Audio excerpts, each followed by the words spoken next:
ಕರ್ನಾಟಕದಲ್ಲಿ ಮಳೆಯ ಅಬ್ಬರ. ರೆಡ್ ಅಲರ್ಟ್ ಜಿಲ್ಲೆಗಳು ಮತ್ತು ಪೂರ್ವ ಮುಂಗಾರು ವಿವರ ಮತ್ತು ಬೆಂಗಳೂರಿನಲ್ಲಿಯೂ ಕೂಡ ಯೆಲ್ಲೋ ಅಲರ್ಟ್ ಆಗಿದೆ. ಕರ್ನಾಟಕದಾದ್ಯಂತ ಪೂರ್ವ ಮುಂಗಾರು ತನ್ನ ರುದ್ರ ನರ್ತನವನ್ನು ಮುಂದುವರಿಸಿದೆ. ರಾಜ್ಯದ ವಿವಿಧ ಜಿಲ್ಲೆಗಳಲ್ಲಿ ಮುಂದಿನ 5 ದಿನಗಳ ಕಾಲ ವ್ಯಾಪಕ ಮಳೆಯಾಗುವ ಸಾಧ್ಯತೆ ಇದ್ದು, ಕೆಲವು ಜಿಲ್ಲೆಗಳಲ್ಲಿ ಭಾರೀ ಮಳೆಯ ಜೊತೆಗೆ ಗುಡುಗು ಮಿಂಚು ಮತ್ತು ಬಿರುಗಾಳಿಯ ಎಚ್ಚರಿಕೆಯನ್ನು ಭಾರತೀಯ ಹವಾಮಾನ ಇಲಾಖೆ ನೀಡಿದೆ. ಕರಾವಳಿ ಮತ್ತು ಮಲೆನಾಡು ಪ್ರದೇಶಗಳಲ್ಲಿ ಮಳೆಯ ತೀವ್ರತೆ ಹೆಚ್ಚಾಗಲಿದ್ದು, 6 ಜಿಲ್ಲೆಗಳಿಗೆ ರೆಡ್ ಅಲರ್ಟ್ ಘೋಷಿಸಲಾಗಿದೆ.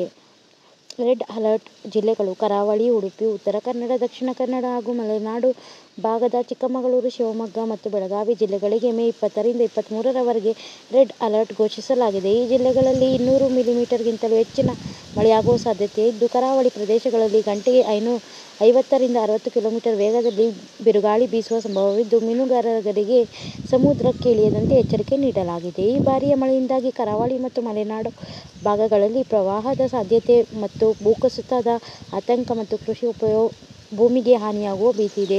ಆರೆಂಜ್ ಮತ್ತು ಯೆಲ್ಲೋ ಅಲರ್ಟ್ ಜಿಲ್ಲೆಗಳು: ಬಾಗಲಕೋಟೆ, ಧಾರವಾಡ, ಹಾಸನ, ಕೊಡಗು ಮತ್ತು ವಿಜಯನಗರ ಜಿಲ್ಲೆಗಳಲ್ಲಿ ಆರೆಂಜ್ ಅಲರ್ಟ್ ಜಾರಿಯಲ್ಲಿದೆ. ಇಲ್ಲಿ 110 ರಿಂದ 200 ಮಿಲಿಮೀಟರ್ ವರೆಗೆ ಮಳೆಯಾಗುವ ನಿರೀಕ್ಷೆ ಇದೆ. ಇವುಗಳ ಜೊತೆಗೆ ಬೆಂಗಳೂರು ನಗರ, ಬೆಂಗಳೂರು ಗ್ರಾಮಾಂತರ, ಚಾಮರಾಜನಗರ, ಮೈಸೂರು, ಮಂಡ್ಯ, ರಾಮನಗರ, ಚಿಕ್ಕಬಳ್ಳಾಪುರ, ಕೋಲಾರ, ತುಮಕೂರು, ಗದಗ, ಕೊಪ್ಪಳ, ವಿಜಯಪುರ, ಬೀದರ್, ರಾಯಚೂರು, ಯಾದಗಿರಿ, ಬಳ್ಳಾರಿ ಮತ್ತು ದಕ್ಷಿಣ ದಾವಣಗೆರೆ ಜಿಲ್ಲೆಗಳಲ್ಲಿ ಯೆಲ್ಲೋ ಅಲರ್ಟ್ ಘೋಷಿಸಲಾಗಿದೆ. ಈ ಜಿಲ್ಲೆಗಳಲ್ಲಿ ಸಾಧಾರಣದಿಂದ ಭಾರೀ ಮಳೆಯಾಗುವ ಸಾಧ್ಯತೆ ಇದ್ದು, ಗುಡುಗು ಮತ್ತು ಮಿಂಚಿನ ಚಟುವಟಿಕೆಗಳು ಕಂಡುಬರಲಿದೆ. ಪೂರ್ವ ಮುಂಗಾರು ಮಳೆಯ ಕಾರಣ: ಈ ಬಾರಿಯ ಮಳೆ ಅರಬ್ಬಿ ಸಮುದ್ರ ಮತ್ತು ಬಂಗಾಳ ಕೊಲ್ಲಿಯಲ್ಲಿ ರೂಪುಗೊಂಡಿದ್ದು, ಚಂಡಮಾರುತ ಪರಿಚಲನೆಯೇ ಪ್ರಮುಖ ಕಾರಣವಾಗಿದೆ. ಈ ವಾಯುಗುಣ ವೈಪರೀತ್ಯವು ಕರ್ನಾಟಕದ ಕರಾವಳಿ ಮತ್ತು ಒಳನಾಡಿನ ಹವಾಮಾನದ ಮೇಲೆ ಗಮನಾರ್ಹ ಪರಿಣಾಮ ಬೀರುತ್ತದೆ.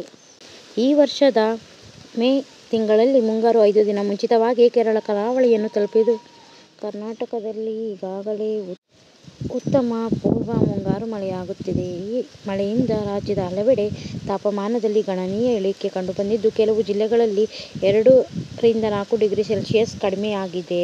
ಪರಿಣಾಮ ಮತ್ತು ಎಚ್ಚರಿಕಾ ಕ್ರಮಗಳು: ಕೃಷಿ ಪರಿಣಾಮ: ದಾವಣಗೆರೆಯಲ್ಲಿ ಭತ್ತದ ಬೆಳೆಗೆ ಈಗಾಗಲೇ ಹಾನಿಯಾಗಿದ್ದು, ಗದಗದಲ್ಲಿ ಭಾರೀ ಮಳೆಯಿಂದ ಒಬ್ಬ ವ್ಯಕ್ತಿಯು ಶವವು ಸ್ಥಳದಲ್ಲೇ ಕೊಚ್ಚಿ ಹೋಗಿರುವ ಘಟನೆ ವರದಿಯಾಗಿದೆ. ಹಾಗೆ ಪ್ರವಾಹ ಮತ್ತು ಭೂಕುಸಿತದ ಆತಂಕ: ಕೊಡಗು, ಮಡಿಕೇರಿ ಮತ್ತು ಇತರೆ ಮಲೆನಾಡು ಜಿಲ್ಲೆಗಳಲ್ಲಿ ಜಿಲ್ಲಾಧಿಕಾರಿಗಳು ಭೂಕುಸಿತ ಮತ್ತು ಪ್ರವಾಹದ ಎಚ್ಚರಿಕೆಯನ್ನು ಗಂಭೀರವಾಗಿ ಪರಿಗಣಿಸಿದ್ದಾರೆ. ಜನರಿಗೆ ಸುರಕ್ಷಿತ ಸ್ಥಳಗಳಿಗೆ ತೆರಳುವಂತೆ ಸೂಚನೆ ನೀಡಲಾಗಿದೆ.